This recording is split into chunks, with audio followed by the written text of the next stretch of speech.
Welcome to another question and answer. I was reviewing some of the questions this morning, and one of them just stood out. Charity asks, should I have a mentor, and should I be a mentor? It's a great question. Charity, I would say for me, I waited way too long in leadership to get a mentor because, I didn't even know what a mentor meant.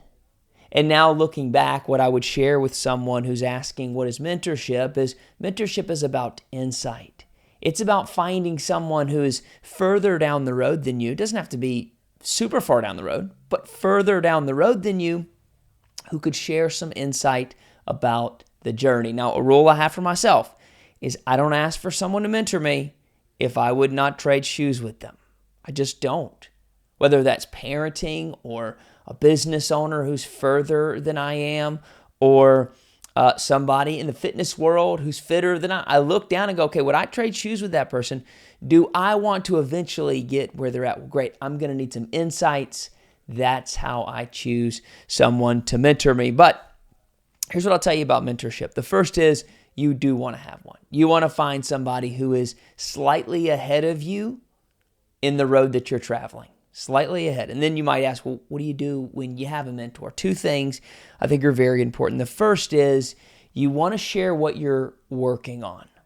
You want to share what you're working on. Mentors can give you insights about some of the things that you are doing and putting into practice that they might have learned a lesson from years ago. So share what you're working on. Share your goals. Share the actions you're taking to achieve those goals. The second thing that you would want to share with a mentor is what you're learning. What you're learning. I was with a leader the other day, and she asked a very similar question. It was kind of different. She was asked to be a mentor, and she was like, I don't even know where I would start to share some of the stuff.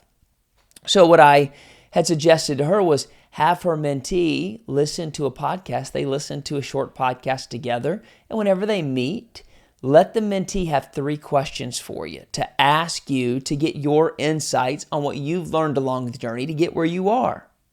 We'd call that common curriculum. You would bring in a podcast or a book summary, some type of common curriculum. That way, when you have a session, whether it's 30 minutes with a cup of coffee, whether it's a 1-hour lunch, you're talking about what you're working on and you're talking about what you're learning. The second thing is we want to find somebody that we can mentor. Why is this important? Because we are much better when we are teaching.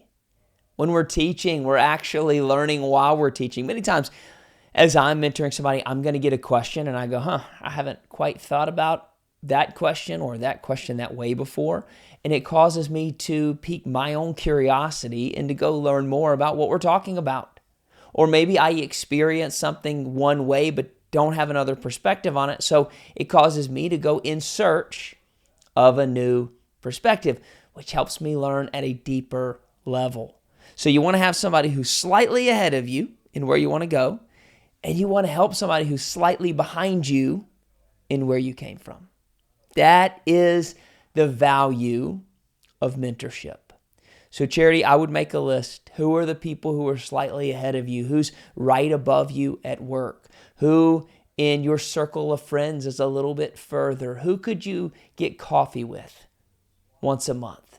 Who could you have lunch with once a quarter or a couple times a year? So they could share some valuable insights to help you along your journey. And then who inside of your circle at work could you help along on their journey so you can learn at a deeper level? Well, I hope that helps. A little leader Q&A today. Go out there, be a great mentor. I'll see you tomorrow.